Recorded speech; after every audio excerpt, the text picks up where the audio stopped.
Do you like stories? Great, me too. But can you tell me what a story is? Now, those of you who've watched this channel know what I'm about to say. A story is about someone who wants something badly and is having trouble getting it, and they get it or they don't. That's what a story is. Question answered. Cool. Great video. Yeah, not so fast there, Skippy. Do you even know what all of that means? Yeah, that's what I thought, because I'll read scripts from my students and clients and they have no story. They say, I've got a story, but there's no story. So we're gonna do a bit of dissection, and not the smelly frog kind of dissection. We're gonna pull this apart.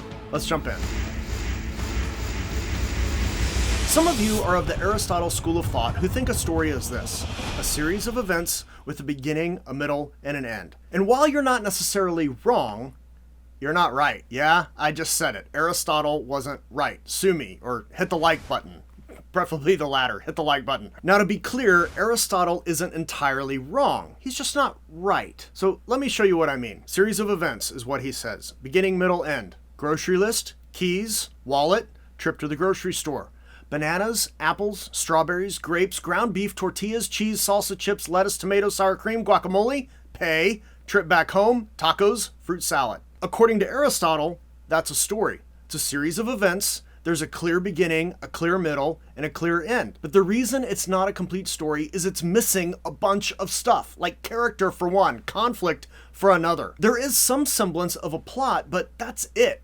And while plot is critical, it's not the only thing required. Aristotle's definition of story is solely focused on plot. There are other pieces. A better definition of what is a story is this: someone who wants something badly, they're having trouble getting it, and they get it or they don't. Now, if we look at this definition, it does include Aristotle's elements. I mean, there's a series of events that are implied. Someone is going after something and they get it or they don't. So there's going to be a clear beginning, a middle, and an end. But there's more here, and this definition is better suited to any story you want to tell. So let's pull it apart. We're going to start with someone. We start with character. You always start with character. It should be someone who is interesting to watch, someone who has an interesting background. Now, you don't need to go crazy like some of the books say and like create a massive 20-page biography of the character or whatever. You don't have to do that. Your main character is also usually someone who is either perfectly suited for the situation they're about to be in, or someone who is completely out of their element. Even better, someone who's both. Now, as we talk about things in this video, I'm going to use the film Armageddon as an example because I'm guessing that many of you have seen it, and if not, you should. The main character is Harry Stamper, played by Bruce Willis. Now, Harry is a deep-sea oil driller. The movie is about something in space. So what's the furthest you can get from outer space that we can actually get to? Well, the bottom of the ocean. This is where Harry's expertise is at. But to blow up an asteroid that's hurtling toward Earth, the best course of action is to land on it and drill a hole. Now, who can we get to drill a hole? Well, how about the best driller on the planet? Harry Stamper. 6 billion people on the planet. Why'd you guys call me? So Harry is both completely out of his element. He's in space. He's a deep sea oil driller, so he's totally out of his element. And yet he's perfectly suited for the story because he has the one skill required. He is the someone. It's his story. It's Harry's story. It's all about Harry. Harry, who wants something badly. So what does Harry want? Well, you wouldn't be wrong if you said that he wanted to blow up the asteroid. But if you stop there, you aren't quite right either. Stories have to be personal to the main character. There is a personal reason why the character is involved. It will personally cost them something if they don't do anything. So for Harry, his daughter Grace means the world to him. He would do anything for her, anything to protect her, including traveling to outer space, something completely out of his element, to land on an asteroid, drill a hole to 800 feet, and detonate a nuke inside it. All they gotta do is drill? That's it. No spacewalking, no crazy astronaut stuff? Just drill. How many men were you planning on taking up there?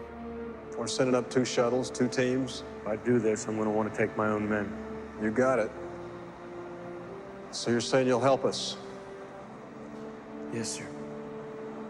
Thanks. So what does Harry want? He wants to save his daughter's life. That's what he wants. The way to do it? Drilling a hole on an asteroid and ultimately also saving the planet. But Harry doesn't care about saving the planet. He cares about saving grace. I just don't trust anybody else to do it, that's all. The thing you have to be aware of with the who wants something badly element of the definition is the thing being pursued, the want, it has to be measurable. Now, I see this all the time from my students and clients. They have a want for their main character, but it's not measurable. So they've got a story about a new college student who just wants to find their way, or a story about a musician who wants to be a star, or a story about a teacher who wants to make a difference, or a story about a lawyer who wants to impact her community. All of those are great ideas, but they're not stories because the want isn't measurable. The want must be tangible, measurable, and clear. And this is why, and this is key, so the audience can know if the character gets it or not. How are we going to know if a student finds his way? Does he get a dog, a prize, a job? Which job? Money in his bank account? How much money? Does he buy a house? How big of a house? I have no idea how to know if a student finds his way. That's too vague. It's not measurable. You can't do that. You can't hang a story on that. But a story about a college student who wants to get a job at Google. Now I know what to root for. That's measurable. Will they get it or not? Okay, I'm gonna come back to that, but I can at least know if they get the thing or not. I can know if this college student gets a job at Google. So yeah, maybe it's because they're trying to find their way, but in their mind, how to find their way, the measurable thing to find it is to get a job at Google. Now I know what to root for. Or maybe I have a story about a musician who wants to perform to a sold out crowd at Carnegie Hall. Now that's measurable. That's tangible. Yeah, the musician wants to be a star. How do they see themselves being a star? They perform to a sold out crowd at Carnegie Hall. That is measurable. I know what to root for. Or a story about a teacher who wants 5 of her students to go to college. That's measurable. I can root for that. A lawyer who wants to repeal City Law 1211A-4 because it unfairly criminalizes the poor. That is specific. That is measurable. You've got to have a specific want, a measurable want. So whoever in your story is after something, okay, you're someone who wants something badly, that want has to be measurable. It has to be clear. You'll then use lunar gravity and burn your thrusters, slingshotting you around the moon, coming up behind the asteroid. You'll be upward of 11 Gs. Yeah, I remember this one. It's where the coyote sat his ass down in a slingshot, then he strapped himself to an Acme rocket. Is that what we're doing here? Rocket. No, really, because it didn't work out too well for the coyote, Harry. Remember that one? Well, actually, we have a lot better rockets than the Coyote. In Armageddon, Harry Stamper has to drill a hole to 800 feet. That's his want. At NASA, we don't take chances. We double up on everything. First team that hits 800 feet wins. We will know if they hit 800 feet. They're either gonna hit it or they're not. Chances are, they're gonna have difficulty along the way because that's the next part of the definition. We've all seen broken drill heads before. Not after 10 feet. I never seen one. Well, now you've seen one. Someone wants something badly and they're having trouble getting it. And this is all about conflict. Who or what is getting in the way of your protagonist getting their want? Hey, Harry. Yeah, right. You know we're sitting on 4 million pounds of fuel, 1 nuclear weapon, and a thing that has 270,000 moving parts, built by the lowest bidder. Oh, makes you feel good, doesn't it? Yeah. Now, I'm planning to visit conflict in a future video, but for now, I'll just mention that there are really 3 buckets of conflict: internal, interpersonal, and external. And every type of conflict falls into one of these 3 buckets. Now, you may hear there's more buckets, things like moral conflict and philosophical conflict, but those are usually either internal or interpersonal, or maybe some of both. So there's really only these 3 buckets that you have to worry about. Now, a couple of things about conflict. If you don't have it, you don't have a story. Now, I said this before on this channel, a couple other videos, but one note I give to students and clients all the time is this: you need more conflict. The problem is sometimes that gets interpreted as just more of the same thing. So let's just say, for example, there's a hailstorm going on in the story and I say, hey, you need more conflict. Okay, hailstorm is external conflict. The student is hearing, oh, more conflict. So I'll just add in an earthquake. Well, that's more external conflict. Well, it's external conflict on top of external conflict. It's just more of the same thing. That's not what you're after. The thing is, if you add more conflict, you want it to be from a different bucket than what you've already got going on. And you always need some kind of conflict happening. So if one bucket's conflict gets resolved, another one must be active, because as soon as conflict ends, if all your conflict ends, the story's over. Why? Well, because now there's nothing standing in the way of the character getting what they want. If the character is trying to get something and they're having trouble getting it, and suddenly all the trouble getting it goes out of the way, there's no conflict. Boom! They get what they want. Story's over. Armageddon is actually a masterclass in conflict, and there's a lot of great scenes. There's one in particular. I'm going to put the playtime here on the screen, so you can just go watch this whole section of the film. Pay attention to all the conflict. You want to study conflict? Okay, watch that. You're going to be all set. Here's a taste. Tell you shut this bomb down now! And I'm telling you, it's not my call. Well, guess what? I just made the call for you. Hurry! Don't. You could set it off. Oh, man. What are you doing with a gun in space?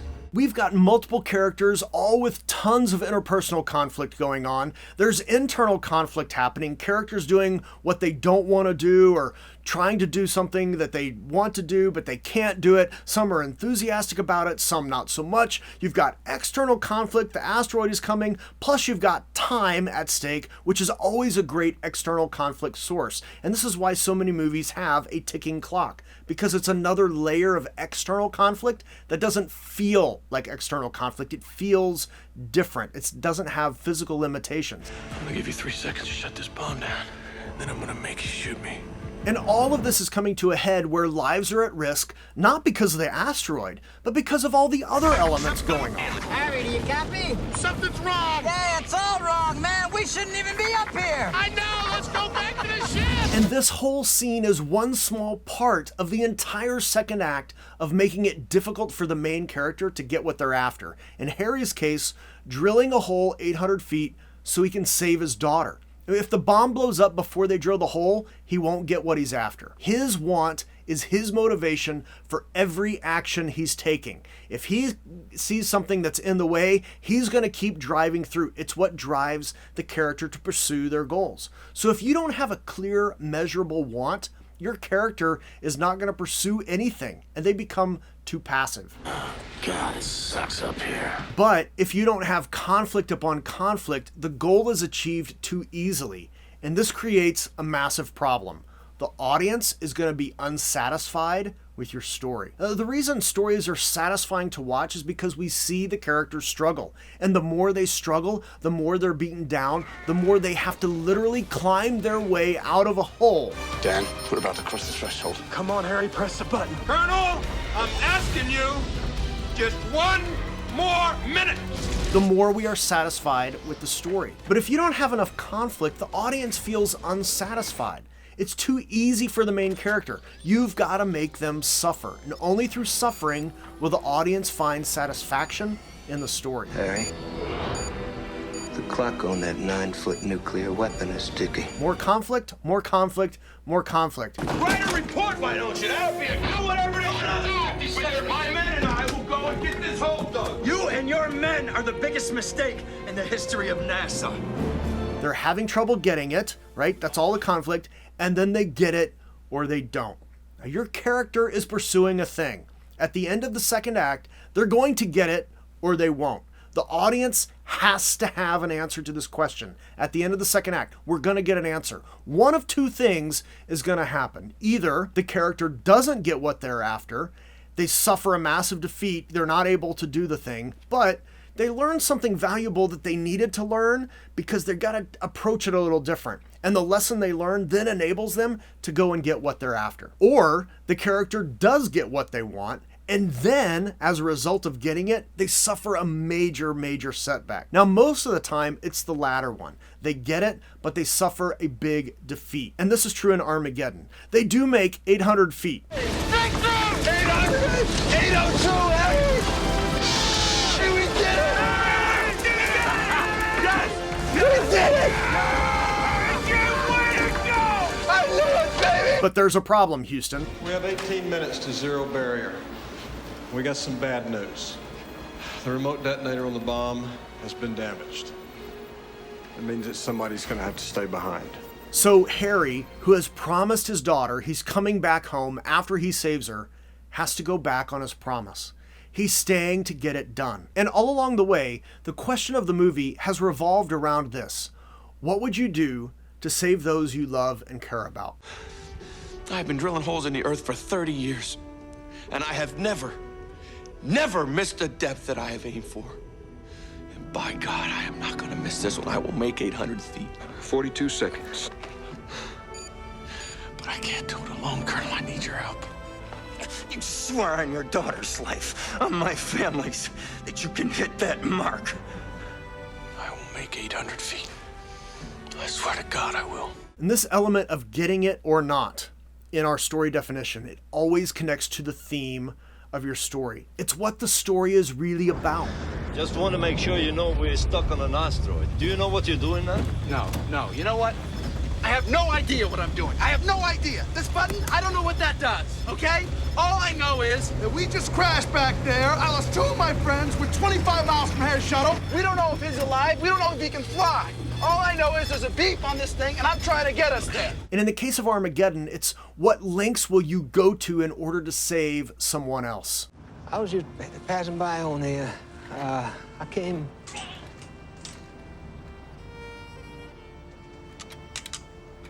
Who's he? That man's a salesman. Would you go inside? Theme permeates everything. Each supporting character speaks into part of the theme. He got big. But it is most clearly communicated through the protagonist, and whether they get what they're after or not. And the result of that answer, now we're going to find out really what's at stake in the story. What is the story really about? And in the case of Armageddon, how far will you go? I wish I could be there to walk you down the aisle. But I'll look in on you from time to time, okay, honey? I love you, Grace. I love you too. Gotta go now, honey. Daddy, no. And if you have those things, if you have all of these pieces, now you have a solid story. Someone who wants something badly, they're having trouble getting it, and they get it or they don't. Now, I know many of you want to tell stories that matter. And Armageddon is a great example of a story that matters. I mean, on the surface, it seems like it's just a fun action flick. There's stuff going on, lots of stuff going on, big sets, all kinds of stuff, lots of characters, lots of stuff. But it's more than that. There are a lot of threads that get pulled on, but one clear thread is what would you do for those you love and care about. And when you start talking about theme, that's when you really get to the core of telling a story that matters. And maybe you want to be one of those screenwriters, one who not only knows the craft and understands story, who can write anything, but more importantly, one who always works to tell stories that matter. If that's you, as I record this, I'm looking for 10 people to help me try a new iteration of my Screenplay Navigator coaching program. If you want to become a screenwriter who has the tools and the abilities to tell stories that matter, the Screenplay Navigator will give you the confidence to navigate the entire screenwriting process and know whether or not what you're doing is good or not. Currently, the program is a 4-month-long program, but I want to pilot a work-at-your-own-pace version, and I'm looking for 10 people to help me do that. To sweeten the pot, I'm doing a couple of massive things. 1, I'm dropping the price significantly, and 2, I'm giving all 10 people free access to my Screenwriting Fast Track Premium course, which is a massive course with over 60 lessons, a bunch of writing exercises, a whole lot of other things. So if you want to participate in the Screenwriting Fast Track course, like you just want, I just want to learn the skills, Jake, that's totally fine. Links are below. But if you want to be one of the first 10 in the Screenplay Navigator at your own pace, the 2.0 version, and get the Screenwriting Fast Track course for free, there is a link below to apply and set up a call with me, Screenplay Navigator, right there. I'm looking for people who want to tell stories, 10 people who want to tell stories that matter and who want to massively level up their screenwriting skills. So if you're interested, click on the link below, schedule a free call, and we can talk about it. I'll answer any of your questions. I'll have some questions for you, and we'll go from there. If it seems like it's going to be a good fit, we'll talk about next steps. I'm really excited about this new version of the Screenplay Navigator, but I'm looking for 10 of you, 10, to help me make it as good as it can possibly be. So if you're interested, click the link. If you're having trouble with the link, you can always email me, ask@bigredstripe.com. Just, hey, Jake, I've got a question about this, and we'll be good. Another thing I want to mention is I received a couple of emails and a comment or two on videos asking about ways to support this channel. After looking into it, exploring some options, I'm venturing into Patreon. There's some swag opportunities, discounts to my online store. Even those of you who want to go big or go home, there's opportunities to work one-on-one with me with a script of yours. I'm also moving some of my older YouTube videos on there, so only patrons will be able to see some of those older videos. If you want access to all of my videos, you can be a patron, you can see all those things. So if you're interested in supporting this channel, the Patreon link is also below for more information. If you don't want to, you're unable to, that is not a big deal, no worries. I take no offense. I just want to let you all know because some of you were asking about that. So there's a link below that you can help and will really help me out. Hopefully this has all been helpful to you. If it has, please be sure to like, subscribe, bell, all of that. I really do appreciate it. Thank you for watching. Don't forget to check out links below. And when you go to tell a story, now that you know what a story is, when you go to tell a story that matters. See you later.